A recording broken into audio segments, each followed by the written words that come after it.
So try to align yourself with the long-term business goals. But I can hear people saying, yeah, but what about innovation? The goal is to be in line with the vision. And then the way in which you align with the vision, that's where you get to be creative. That's where you get to bring new business ideas. That's where you get to build new business models or new services, not in rethinking the company strategy or rethinking the company vision, because that's usually set. Hi everyone, welcome to Design Drives, where we explore why, how and what design and designers are driving forward.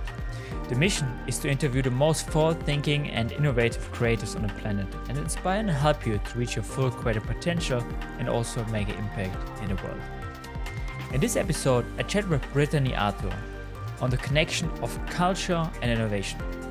Brittany is the co-founder of Design Thinking Japan and has lived in many different countries, especially Germany and Japan. In the episode, we'll learn how design as facilitation can foster business innovation and growth. And we also learn about projects where she saw people's life change through creative problem solving. We also learn how design thinking can break company structures, hierarchies, and bridge cultural differences. Further, we learn how to measure the impact of design facilitation and how to leverage the digital layer on a hybrid world of digital physical facilitation. I hope you enjoy the episode. All right, I'm here today with Brittany Arthur. Thank you so much for taking the time. Oh, Sebastian, it's really a pleasure's all mine. I'm very looking forward to talking with you today. Yeah, I'm really looking forward. So we're going to talk about, obviously, Japan, innovation in Japan, since you are co-founded Design Thinking Japan, pushing forward design thinking and innovation methods in Japan and beyond. And you're also doing a podcast yourself called Business Karaoke. So we're going to talk about innovation culture. We're going to talk about gaps between cultures, how design thinking can actually bring people together, how facilitation methods can actually bridge cultures. So I'm really looking forward to that. But I think what would be really great for the audience would be if you could just give outline a little bit about your journey. How did it all started out to you? Because well, you have now a strong focus on Japan, but you're not originally from there. You had quite a journey going to different countries. And I think this would be great for the audience. Yes, of course. So I'll try to keep it short and I'll save the fact, that I'm from Australia and I have two brothers and a sister and all that kind of stuff. I'll save that information and I'll go maybe to what's maybe a little bit more relevant for everyone.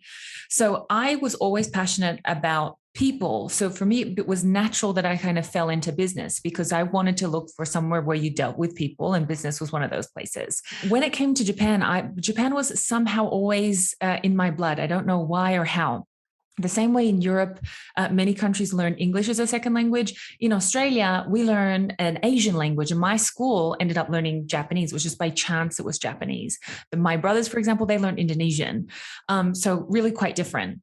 And I knew really almost from day one that I loved this language. I loved being a part of just seeing how beautiful it is when you write it, for example. However, thinking and looking at kanji on the whiteboard or in the blackboard in those days and thinking it's cool versus building a career requires two very different paths, right? So I knew for me that it was really something that I wanted to do. So I went and I studied. I have a background in business and Japanese. And after university, I went straight into working for Japanese companies. Everything was pretty straightforward up until then. And then in 2011, when I was working for a German company, actually in Japan, I started not only looking into better ways of doing things, because I recognized that we were leading these multi-stakeholder, multicultural, multi-language projects, and somehow some were effective and some were successful and some weren't. And I was looking into why that would be.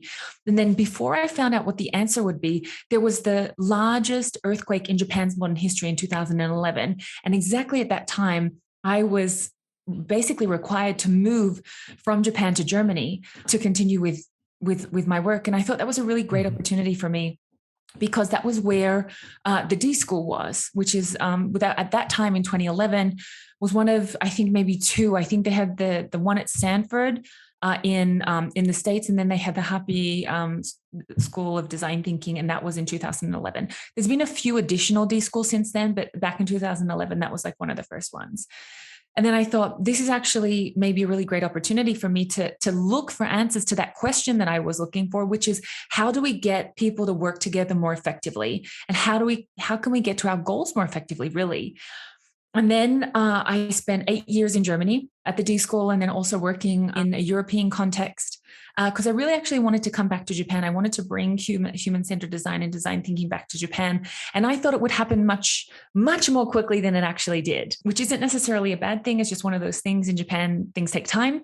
And then in 2017, we had an opportunity to go to Japan and take our business from Germany to Japan and start not only running human-centered design sessions for, we ran it for two reasons. One is for innovation, so for businesses to solve business problems. The other one is set for education, to really build that skill set in Japan. And that was in 2017. And basically since 2017, Japan has been my focus since then. I loved my time in Europe. I miss Germany all the time, but for some reason it was the right time to move to Japan. And now our business completely focuses on the Japanese market.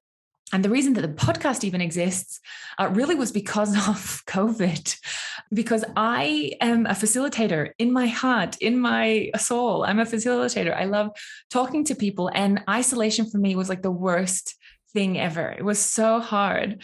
And, my husband was just like, I'm sick of listening to you talking about like human-centered design in Japan. Like, talk to someone else, like start a podcast, like start a YouTube channel, but like stop talking to me about it. Like, I've had enough. So I said, okay, you know what? I'm going to do it. And basically that was like a year and a half ago. And now the podcast is almost like a year and a half old. And we talk about human-centered design and innovation, not as it is in the textbooks, as when I studied at university, because what I studied at university just does not equip someone to be an effective business person today. And that's why Business Karaoke exists. And that's kind of and I love talking to people who love talking about human-centered design, which brings us basically today to you and I having a conversation about those things. Mm-hmm. Amazing. Thank you so much for outlining that. And I think, it's so important. I always tell this also to, young designers, if they have the chance to experience through their education, or especially like in their early 20s and 30s, to go to different places, experience different cultures. This makes you so much more of a complete creative, because you really understand how to deal with different cultures, and opens up your mind also for different perspectives. So great that you had the chance to kind of hop between different countries and sort of pick the different learnings, I guess, from all of these countries. I'm wondering a little bit, when you were getting into the topic of design thinking, I think it was probably also less mature overall than it is maybe right now. But how was it overall when you were hopping between the different countries when it comes to the overall maturity of innovation methods and innovation cultures, like design thinking as one of an example? What was your experience there? Sure. So that's a really great question. And the reason why I guess maturity of the conversation around design thinking or human-centered design in Japan is so important is because the more equipped that you are, or the more equipped that a community is, the more likely that they are to create culture change, right?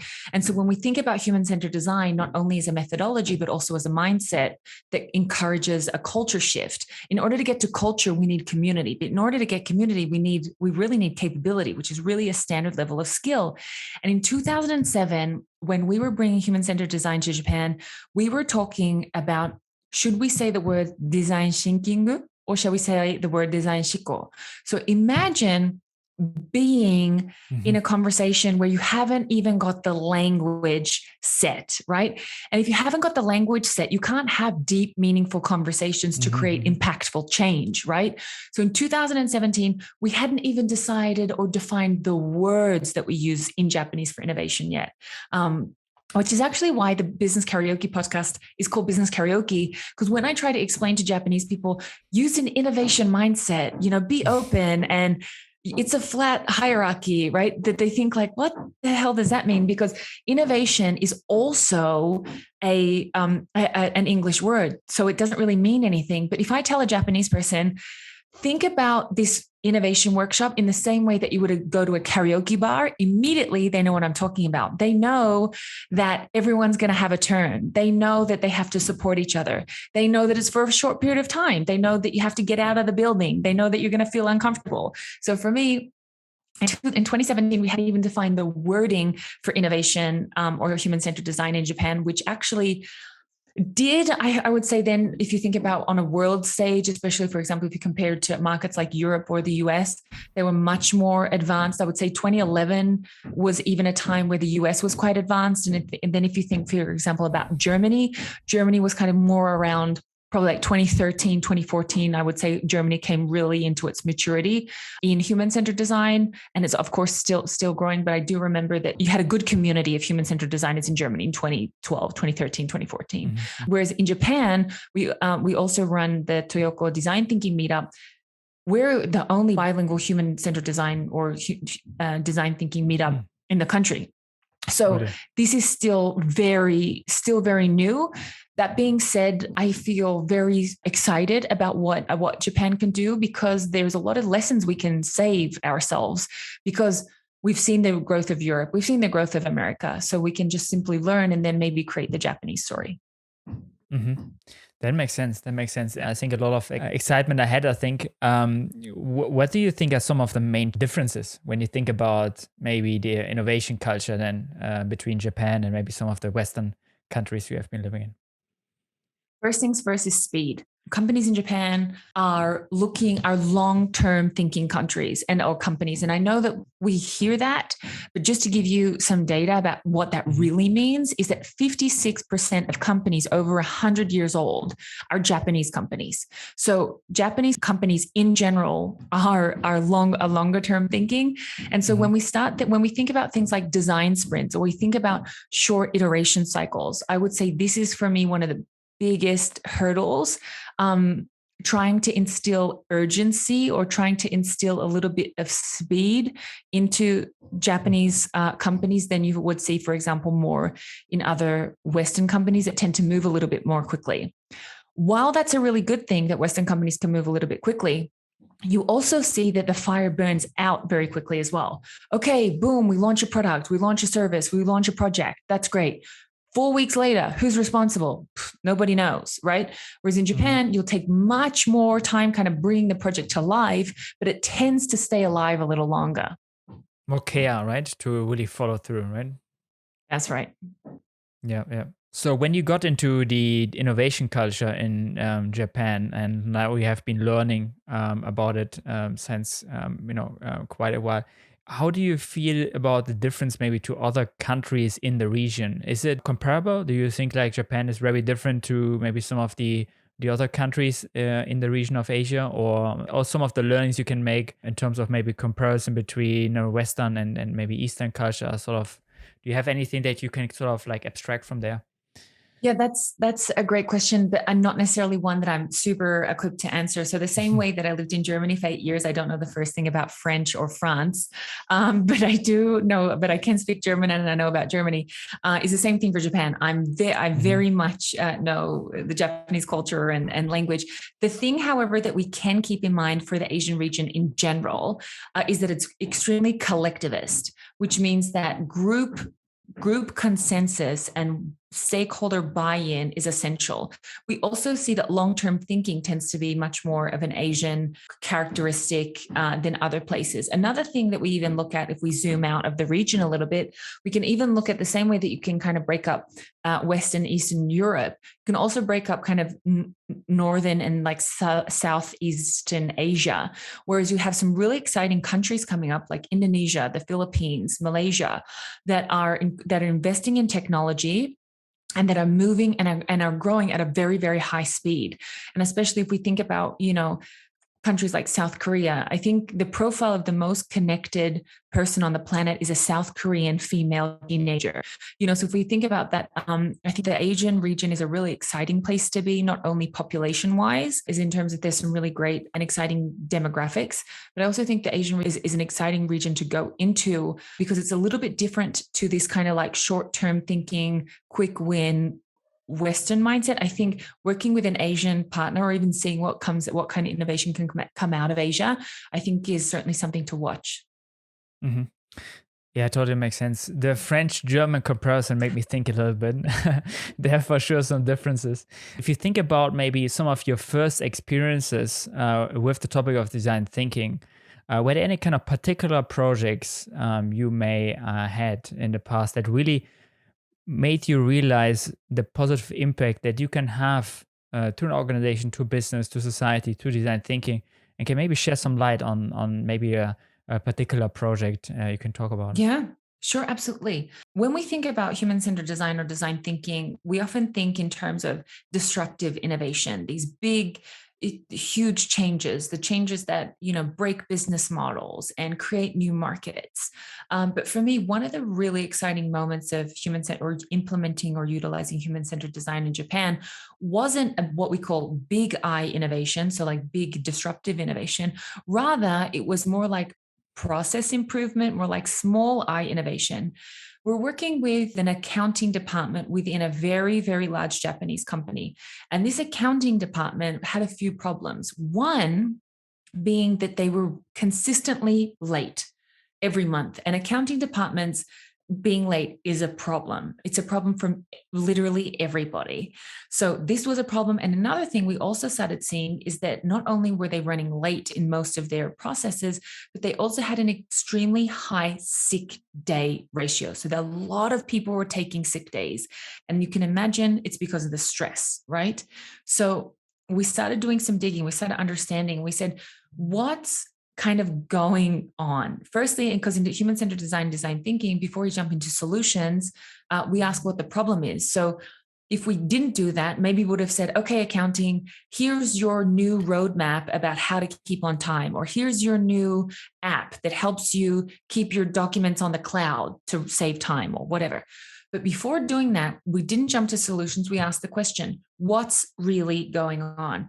And the accounting department said, we can't begin our work until we get data from these teams. Mm-hmm. So then we started asking these other teams, okay, when do you pass accounting data? And they said, oh, it's not really that important on my list of things to do. So I just kind of, whenever they remind me, I just send it over. And then we started recognizing that something that is absolutely critical to one department is a nice to have for another department, but they didn't know that, right? So it wasn't necessarily that, this other department that accounting was working with was trying to sabotage them, or they didn't like accounting. They wanted to make their lives difficult. That wasn't what was going on. What was going on is that they just didn't know, right? So what we want to do, and very often in human-centered design, is that we want to create awareness. So we ran a workshop that included both the accounting department, this other department, in order to map out we used a journey map to map out the current process. And then we iterated on that journey map to create an ideal state, an ideal journey. And in that session, you heard things like, oh, I had no idea that's so important. And you had some accounting people crying in the room because they were saying things like, I've been suffering from this and I haven't been able to go to like my daughter's like theater rehearsal. I haven't been able to go to my son's football games because I haven't been able to leave work on time, simply because there was a lack of communication in the organization. So this was not only affecting how they did their jobs, but how they lived their lives.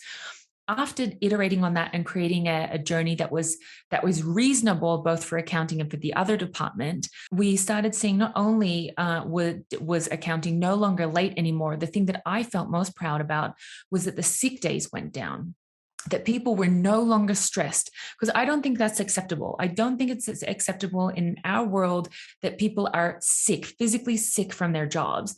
And this is why, for me, human-centered design is so important, is because we want to not only create products and services that are human-centric, but we also want to create a workforce and a way of working that's human-centric, because we spend so much time at work, especially if you're a Japanese worker, you spend a lot of time at work. So for me, that's probably one project that stands out. Mm-hmm. Super interesting. I think it also shows that I think maybe what is maybe the most important project to some people is not maybe the most flashy news, but it's about the most meaningful impact you can make to people's life. And I think, I can connect to that, these are the sort of projects that you will remember most, comparable to maybe the most flashy projects. So thanks for pointing that out too. Were there any negative experiences you made in all of that? Of course, you had to kind of build some bridges between people, departments, cultures. So I'm wondering, I think there might be also maybe some negative experience the audience could learn from. Any kind of failures in projects where you took learnings away? Sure. The learning experiences, as they say, they suck, but they instruct. So they're they're not good, but you can at least learn something. The negative experiences for me have themes, and one of those themes is not having a clear outcome or a clear goal.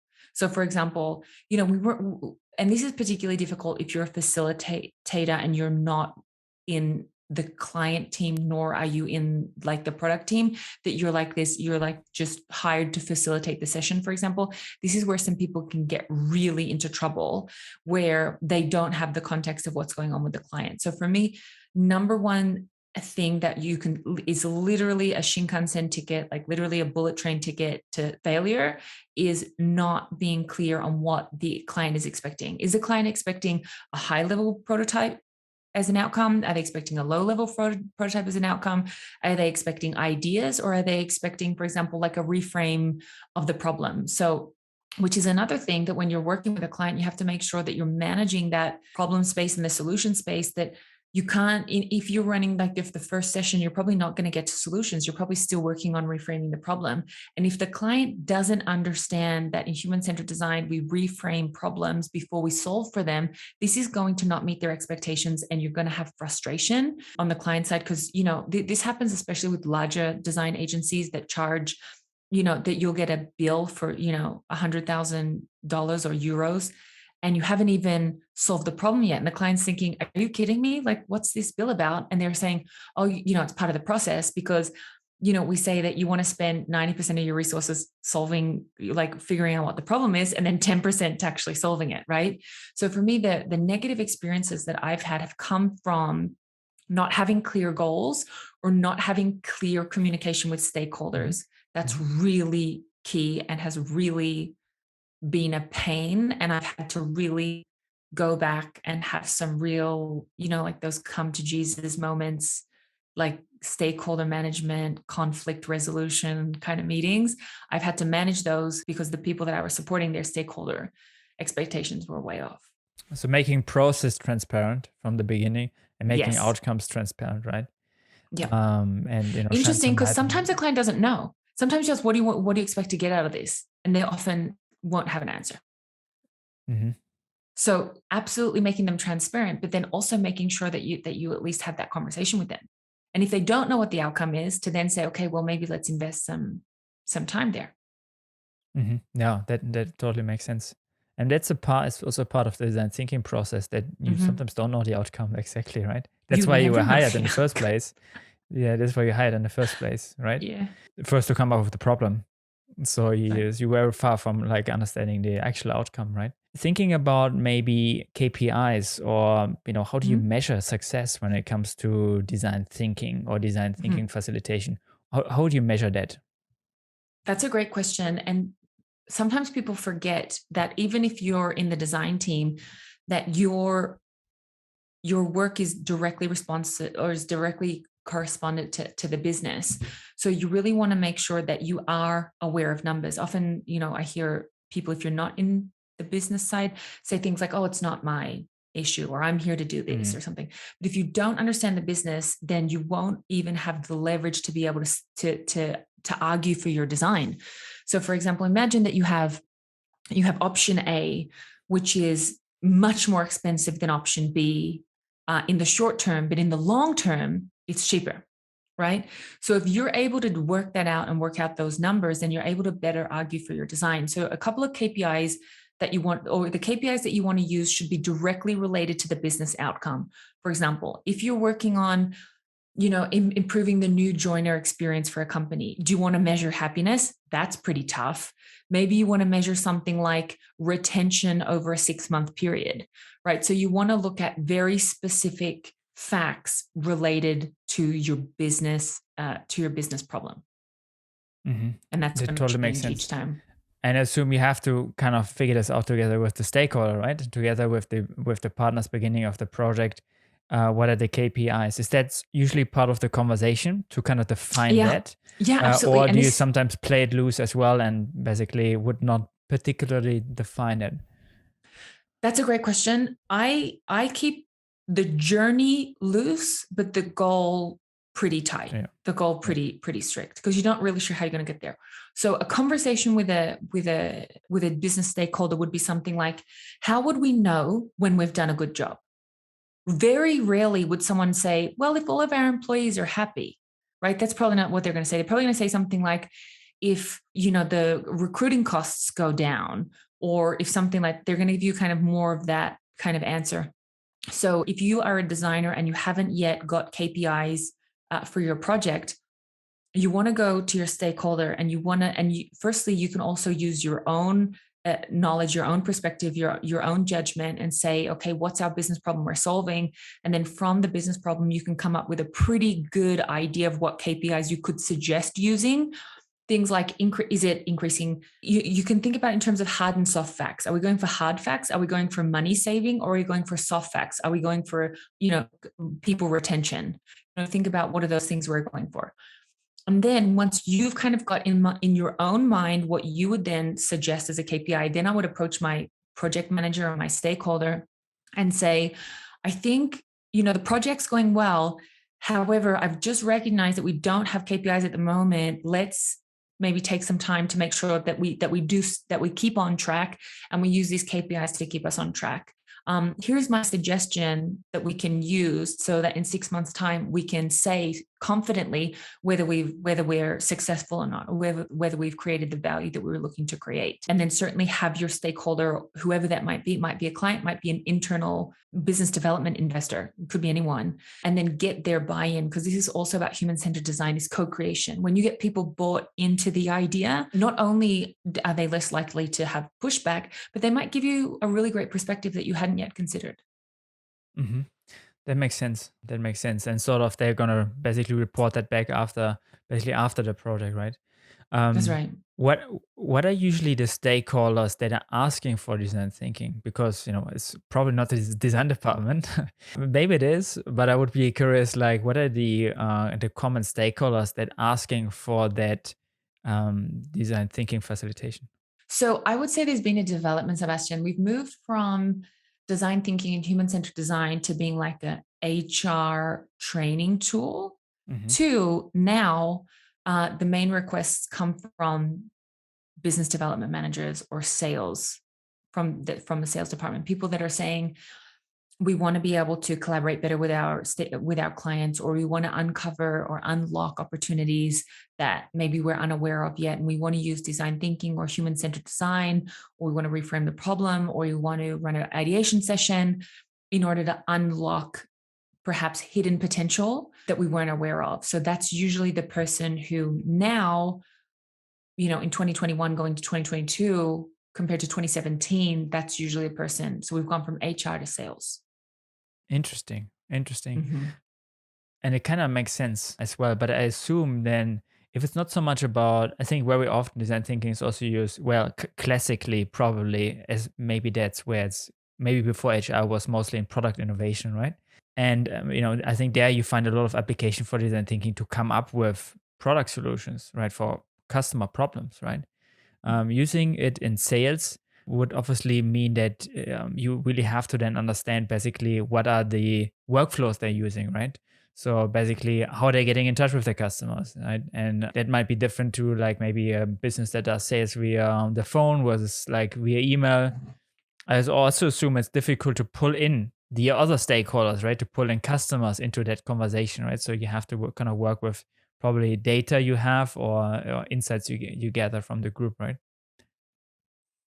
I would say yes, yes, and no. I think like you mentioned, leveraging data and using Mhm. data is an incredible input. It's an incredible input for sure. And I think the more data you have, the better story that you can tell about what's going on, right? So for sure, I'm with you on the leveraging and using data. Working with the sales team and the client is more like a relationship building approach than it is problem solving. So Yeah. I would recommend using like problem solving. That's when you want to use your data, like you mentioned. But as you said, isn't it difficult kind of getting the client and the salesperson in the room, like how to get them kind of like talking? This is actually an opportunity that if you reframe it can actually act more of a relationship building kind of Mhm. alignment tool than problem solving. So for me, particularly when you're working with a Japanese customer, you want to have multiple touch points. You don't want to have we have one workshop and we either get success in the workshop like or we don't. You know what I mean? You really want to make sure that you Mhm. have multiple touch points. You want to have Mhm. multiple meetings, multiple workshops, multiple opportunities to gather data because Japan is a very high context culture and you won't get all the information in one meeting. So leveraging data and analytics to tell you part of the story and then running a workshop with the people to tell you the other part of the story and then adding that together and then creating the fuller story, that tends to be the better approach. Mhm. Yeah, it makes sense. You don't phrase it as problem solving, right? If you invite the the clients, right? So you frame it as a retro almost, right? Yeah. To like, how can we improve the collaboration? How can we make it even better? What are the things we can improve, right? I Mhm. think, yeah, it's really up to the framing. So that totally makes sense. How do you ensure that innovation doesn't get lost in the transition? Because that's, I think, one of the challenges with, if you come in as an external stakeholder into a company, you try to push innovation forward, you try to bring people together. Well, you maybe set some KPIs, but then like there's a lot of work that has to happen after the facilitation, right? Like people actually have to follow through, and there's just so much you can, depending on how the project is set up, you can ensure that, but you can maybe do it in the way you set up the facilitation or the project in the first place. So I'm wondering a lot about how do you make sure that the innovation that you create doesn't get lost in the transition Mhm. I think this is a great point. or And implementation. Sorry. yeah. And one way that you want to approach it is that you want to work in companies or with companies who have a commitment to innovation or to change or to the client experience. If you work with someone or if you're working with someone that says, "Hey, can you come in and run a workshop for us for a day? We just want to see what design thinking is. We have no company commitment to human-centered design or the putting the customer at the center of what we do. We just kind of want to see what it's about." I would treat this customer as someone, that's kind of like window shopping. They're trying to see, is this something that we want to do or not? And I think it's a great thing because we can't just assume that everybody is bought into the idea of customer centrism, right? We want to be able to communicate why it's a good idea. So I think as professionals in the industry, I think there is an element of responsibility that we hold to build awareness for others that aren't aware. But the real key to ensuring the impact is that the action has to be in line with the business goals. So what we're doing, if you're one spin-off inside the company and it's not aligned with business goals, for example, if you're Toyota and the goal of Toyota is by the year 2050 to be known as a mobility company. They don't want to be known as a car company. They want to be known as a mobility company. So if you're running an engagement that's not in line with the long-term vision of the organization, I think that's where you might get an initial excitement, but you're not going to get that long-term impact because you're not in line with the long-term business goals of the organization. So try to align yourself with the long-term business goals. But I can hear people saying, yeah, but what about innovation? The goal is to be in line with the vision. And then the way in which you align with the vision, that's where you get to be creative. That's where you get to bring new business ideas. That's where you get to build new business models or new services, not in rethinking the company strategy or rethinking the company vision, because that's usually set. Hmm. Hmm. That makes sense. When we were talking before we doing the episode here, we had a chat, and I think something you have been sharing there is that design thinking can bridge cultures.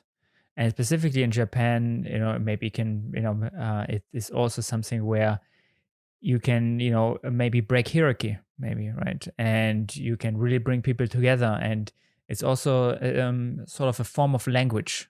So can you talk a little bit more about that, maybe?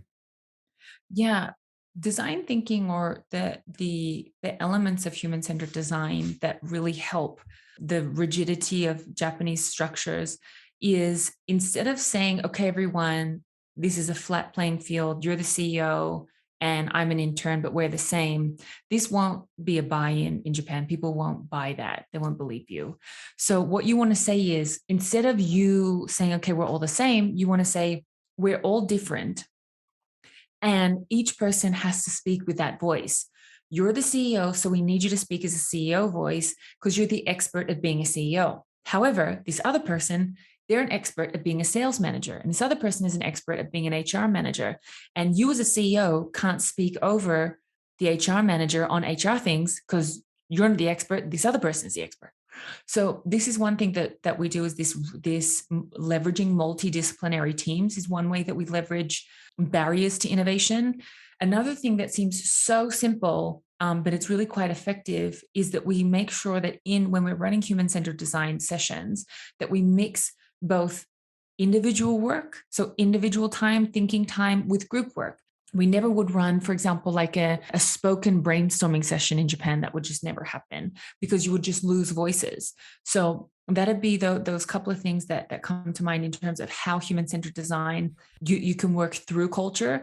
Because I often hear people say, oh, it's Japan, so what are you going to do? Or it's culture, so what are you going to do? We even see, for example, in German culture, that there's a saying that even if I don't say anything, it's like enough of a compliment. Right. So if I don't complain, it's enough of a compliment. Right. So there is a German saying.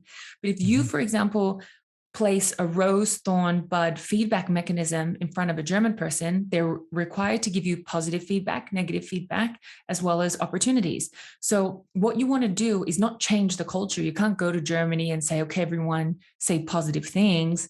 What you want to do is create a framework or a structure in which people can be successful. And in Germany, it's creating like a rose, thorn, bud. And in Japan, it's certainly making sure that we split individual work and group work, that we clearly define divergence and convergence, and that we support in those short iteration sprints. Yeah. Mm-hmm, mm-hmm.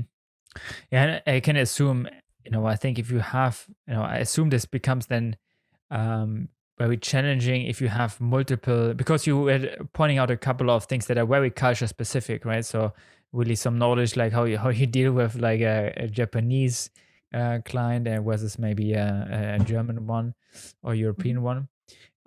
If you have like global teams, then I think you may have to come like to some kind of generic approach. So you can't really apply it that way, which I think maybe more and more is also the case that you kind of have to deal with that, right? That's right.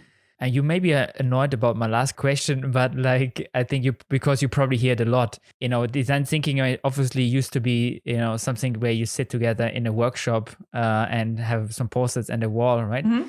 Right. So of course this is not the reality anymore for the past 2 years. So how has that changed for you?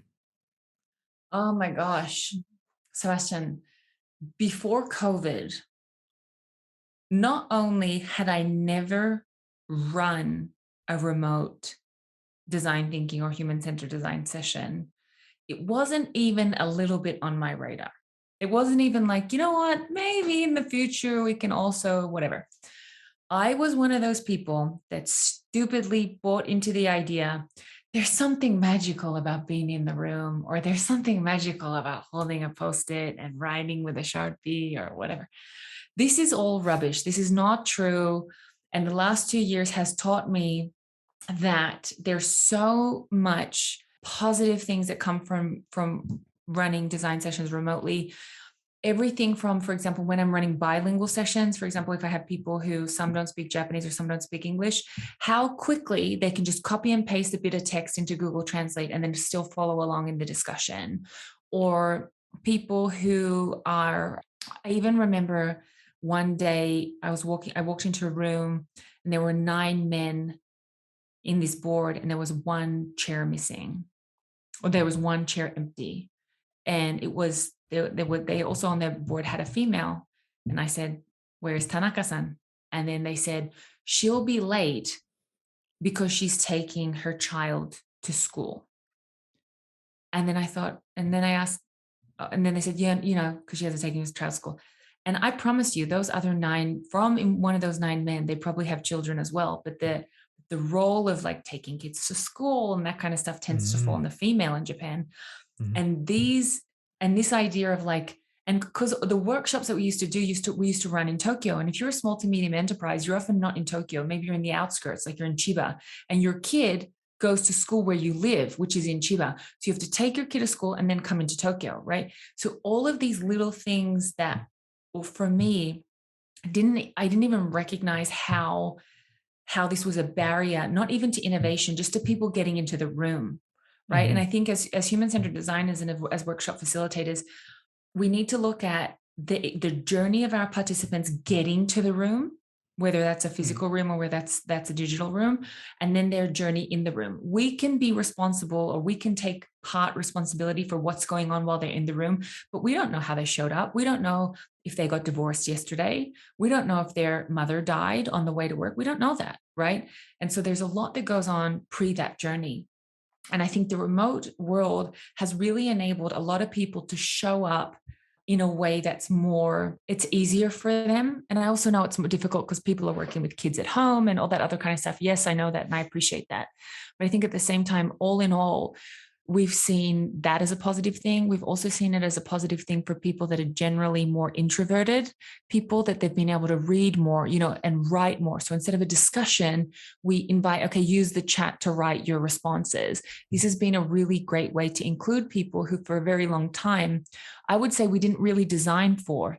We designed for a person who would ask questions. We designed for a person who would answer questions. We designed, for that kind of active participant, but that wasn't always the case. And we found, and now we're being forced to use other ways to help participants become more active.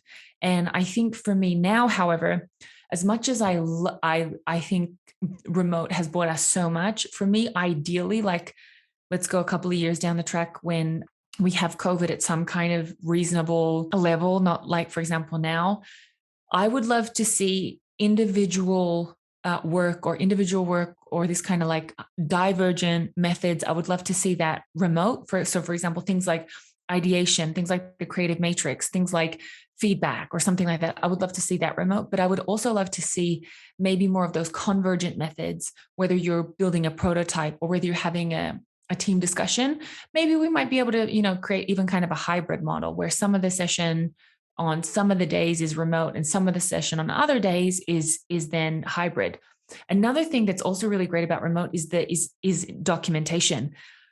All we used to do as facilitators, just take photos of what happened and that's it. Now we have, tools like Mural that help us completely map the design process, and we can show the client, this is how we came to the decision. So there's really a lot that's been really, really good things that have been brought by COVID. But I promise you, by remote work, but I wouldn't have been someone who would have jumped to remote work. I promise you, if COVID hadn't happened, we had this conversation, I wouldn't have said what I just said. I promise you. Yeah, in the beginning, also everyone thought it's just going to be like a short-term thing and we're just going to go back to normal very soon.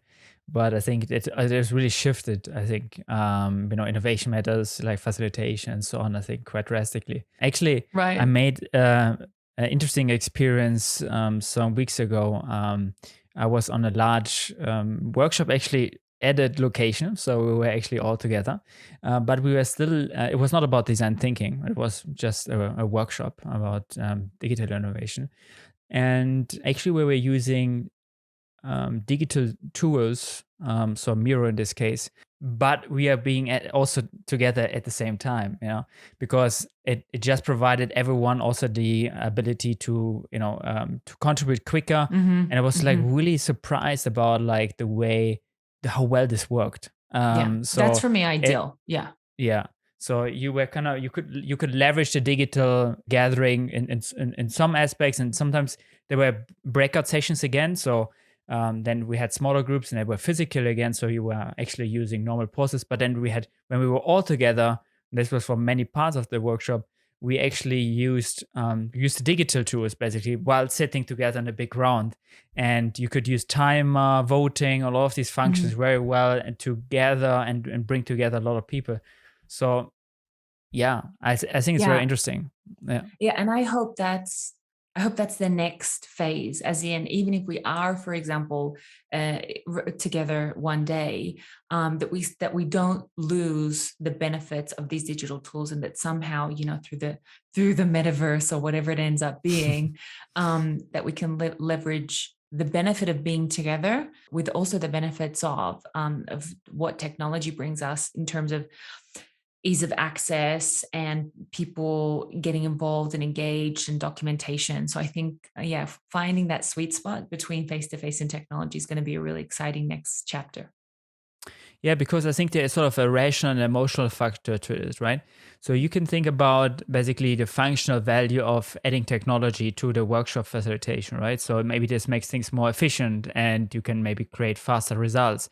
But then you're going to lose sort of the emotion factor, which people should not underestimate, is that people actually come together and they're working together and they're creating bridges, and there's connection between people. This is going to be in the long term helping the culture in order to move innovation forward or just strengthen the culture in general. So talking about, for example, that specific workshop where I was participating, like we were leveraging the digital tools for the efficiency, for the output, but then we were still together because that allowed us, everyone, to connect, to socialize, and have these emotional factors, these soft factors that are also important, I think, to design thinking. And sort of bringing these two worlds together, because that's, I think, one of the downsides of purely digital design thinking stage, that you kind of lose that factor a little bit, right? Because it's a little bit harder to bring people together and have a chat and a coffee chat and all of these different things that you do, and exactly. They're also valuable, right? Yeah. So thank you so much, Brittany. This has been super interesting. I think I hope the audience learned a lot. I'm pretty sure. Unfortunately, we have to wrap it up because of time. But again, thank you so much for taking the time. No, likewise. And I think what you're doing with your Design Drive podcast is a really exciting thing. And so congratulations to you too. It was a pleasure to be a part of it. Thank you. All right, that was the episode. Thank you so much for tuning in. If you enjoyed the episode, make sure you give it a thumbs up and let me know in the comments or by tagging me in a post what were the biggest learnings for you in the episode. I'm always super curious about that. If the episode provided you a lot of value, make sure to follow and subscribe and share it with friends or others so they also have the chance to learn and grow themselves. All right, until next time, cheers.